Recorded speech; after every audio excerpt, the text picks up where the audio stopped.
అందరికీ నమస్కారం అండి. 11 సీట్లు వచ్చినా సరే ఇంకా బుద్ధి రాల. ఏదేదో చేస్తున్నాం, ఏదో మాట్లాడుతున్నాం. ట్విట్టర్‌లో కూటమి హనీమూన్‌కెళ్ళింది. ఎక్కడ పోయింది కూటమి హనీమూన్‌కి? ఆంధ్రప్రదేశ్‌లోనే ఉంది కదా! అసలు నువ్వేం చేస్తున్నావు? తాడేపల్లి ప్యాలెస్‌లో గోడల హైట్ ఎందుకు పెంచుతున్నావు? అసలు ఎందుకోసం? ఓహో! ఎట్టాగో సెంట్రల్ జైలుకి వెళ్ళాలి కదా, కాబట్టి సెంట్రల్ జైలు గోడలన్నీ హైట్ ఉంటాయి, బయట ప్రపంచం మనకు కనిపించదు, బయట వాళ్ళకి మనం కనిపించం, కాబట్టి అదే విధంగా తాడేపల్లి ప్యాలెస్ గోడలో హైట్ పెంచుతున్నావు. అంతేనా జగనన్న? లేదంటే మనం ఇసుక మీద, లేకపోతే ఏదైతే కరెంటు మీద, లేదంటే మద్యం మీద మనం దోచేసిన డబ్బంతా జనాలకు బయటికి కనిపించకుండా, జనాలు ఒకవేళ మీ ఇంటి మీద పడితే ఆ డబ్బులన్నీ డైరెక్ట్గా బయట కనిపిస్తాయని చెప్పి అవన్నీ కనిపించకుండా ఈ విధంగా హౌస్ని ఎలివేషన్ పెంచేసావా? అసలు నీ బుర్ర జగనన్న, నువ్వు రిహార్సల్స్ చేస్తున్నావు సెంట్రల్ జైల్లో ఎలా ఉండాలి, ఎలా చేయాలి, ఏంటి అని చెప్పి. అదేవిధంగా నేల మీద ఉండడం, అదేవిధంగా వెస్ట్రన్ టాయిలెట్ కాకుండా నార్మల్ టాయిలెట్ వాడడం, ఇవన్నీ కూడా అలవాటు చేసుకో. ఎందుకంటావా? ఖచ్చితంగా జైల్లో అవి ఉండవు కదా. చంద్రబాబు నాయుడు గారికి నువ్వు అవి కూడా ప్రొవైడ్ చేయలేదు కదా. పాపం అతని హెల్త్ కండిషన్స్ ప్రకారం హాట్ వాటర్ వాడాలంటే నువ్వు అవి కూడా ఇవ్వకుండా చేసావు కదా. అంటే నువ్వు ఎంత చేసావో అంతకంత అనుభవిస్తావు. ఇదేదో నీ మీద కక్ష కాదంట, నీ మీద కక్షే కాదంట, నువ్వు తిన్న ప్రతి ఒక్క రూపాయి కక్కిస్తారంట. అది సంగతి. ఓకేనా?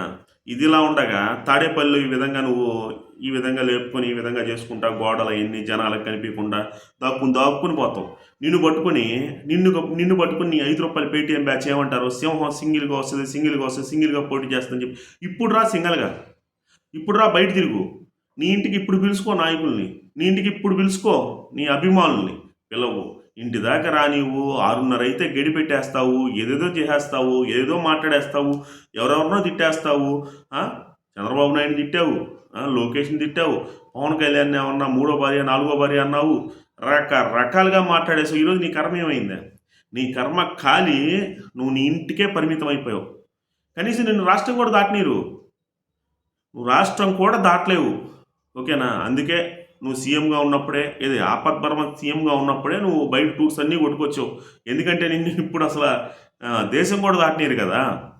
ఓకే, బాగా గుర్తుపెట్టుకో జగనన్న. 6093 అది పడబోతుంది ఒంటి మీద ఆ షర్టు. ఓకేనా? ఖచ్చితంగా లోపలికి వెళ్ళబోతున్నావు. చేసిన దానికి అన్నిటికీ మూల్యం చెల్లించుకోబోతున్నావు. ఓకేనా? ఇప్పుడు నేనేమంటానంటే ఫైనల్గా మన జగనన్న ఏది కక్షలు కార్పణ్యాలు పట్టుకొని చేసే ప్రతి ఒక్క రాజకీయ నాయకుడికి కూడా ఎగ్జాంపుల్ కావాలి. ఎందుకంటారా? మనం ఎంత ఎగరతామో అంత కిందగా పోతాం. అధమ పాతాళానికి తొక్కకపోతే నా పేరు అని చెప్పి పవన్ కళ్యాణ్ అన్నాడు. చంద్రబాబు నాయుడు బచ్చ, నీకు నేనంటే ఏంటో చూపిస్తా అని చెప్పాడు. వీళ్ళిద్దరూ కూడా చేసి చూపిస్తారు, సూపర్. లోకేష్ అయితే ఏకంగా రెడ్ బుక్ పట్టుకొని తిరుగుతూ ఉన్నాడు.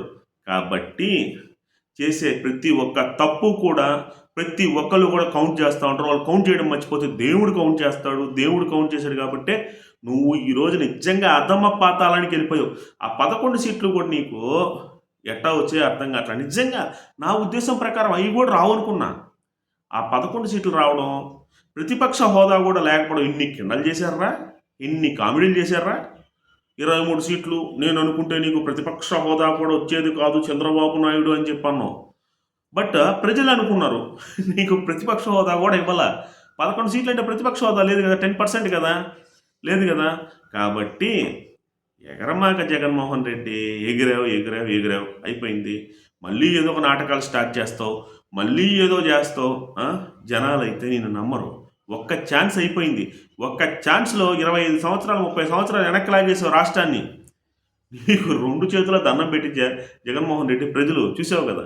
2 చేతుల దండం పెట్టి 2 11 సీట్లు ఇచ్చారు. ఇంత ఘోరమైన ఓటమి ఎక్కడా లేదు. నువ్వు అసలు సూపర్. నీ రికార్డులు. ఎందుకంటావా? ఇంత ఘోరంగా ఎవడు ఓడిపోతాడు చెప్పు. మళ్ళీ ఇంత ఘోరంగా ఓడివి 175 ఎందుకు రాదు, వైనాట్ కుప్పం, ఎదవసొల్లంతా మాట్లాడి అసలు నేను పెద్ద కామెడీ పీస్లాగా తీసుకున్నారు తెలుసా. కొంతమందిని చూస్తూ ఉంటాం, వాళ్ళంతా వాళ్ళ కామెడీ చూసి నవ్వుకుంటూ ఉంటాం. అసలు నీ మాటల్ని మళ్ళీ ఇప్పుడు ఒకసారి వీడియో రూపంలో చూసుకుంటే జనాలు మామూలుగా నవ్వుకోవట్లాగా అయితే అయింది. గోడల హైట్ పెంచావు, జైల్లో ఉండడానికి ఎలాగా అని చెప్పి అలవాటు చేసుకుంటున్నాం. జైల్లో గోడలు కూడా హైట్ ఉంటాయి కాబట్టి ఇవన్నీ ఇలా ఉండగా మళ్ళీ వైజాగ్ది నువ్వు ఉండే అసలు నువ్వు దాంట్లో అడుగు పెట్టకుండానే అన్ని వందల కోట్లు ఖర్చు పెట్టావు నువ్వు. వైజాగ్ పరిపాలనా కేంద్రం అని చెప్పి లోపల ఈ అసలు మామూలుగా లేదుగా. అదేదో ప్రజలు దాని మీద ఖర్చు చేయొచ్చు కదా. నువ్వు ఉండడానికి ఏమన్నా ఎకరాల్లో కొంపలు కావాలి, జనాలకి ఏమన్నా 2 అంకణాలు 3 అంకణాలు 4 అంకణాల స్థలాలు నువ్వు ఇచ్చేది. నువ్వు ఉండడానికి ఎకరాలు కావాలి. నువ్వు ఈ పాప పనులన్నీ చేసావు కాబట్టే ఇప్పుడు దిక్కుమాలిన విధంగా అసలు అచ్చి అనిపించే విధంగా నీకు 11 సీట్లు ఇచ్చి నేను ఇంటికే కూర్చోబెట్టారు. మామూలుగా నువ్వు రాత్రి 6-6:30 అయితే బయటికి రావంట. ఇంకా నిన్ను శాశ్వతంగా ఇంట్లో ఉంచే విధంగా 11 సీట్లు ఇచ్చారు జనాలు. నువ్వేమన్నా సింపతిగా అక్క చెల్లెమ్మల ఓట్లు ఏడకపోయి, అవ్వాతాతల ఓట్లు ఏడకపోయాయి అంటే ఏడకపోయా. నీ మీద నిన్ను అసహించుకుని నిన్ను అని చెప్పి చంద్రబాబు నాయుడికి కూటమికి వేశారు. ఓకేనా? ఎక్కడైనా మారు జగన్మోహన్ రెడ్డి, ఇకనైనా మాట్లాడే విధానాన్ని ఇకనైనా సరే అసలు ప్రజలకు ఏది మేలు జరగద్ది అనే విధంగా ఆలోచించు.